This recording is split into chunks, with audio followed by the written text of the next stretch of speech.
Beme mi waelo, ofiela le gele tawe, mi wa bona levo iwe, mi kuka jani no gbe o. Beme mi waelo, ofiela le gele tawe, mi wa bona levo iwe, mi kuka jani no gbe o.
Amen.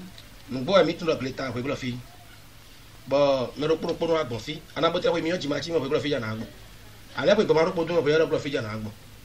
Nous voyons boyon mais mon bel tu vois. Quand on robert comme ça et tout m'a dit là. On y met les timbres à la COE. Né ni bona. Botuno ma wo yin wa no mi wa so mi pour pe ko fi no do e ko ma auto de la COE. Enya ai do fena nu we si ade repos na do da kwa no fi go se ko nu.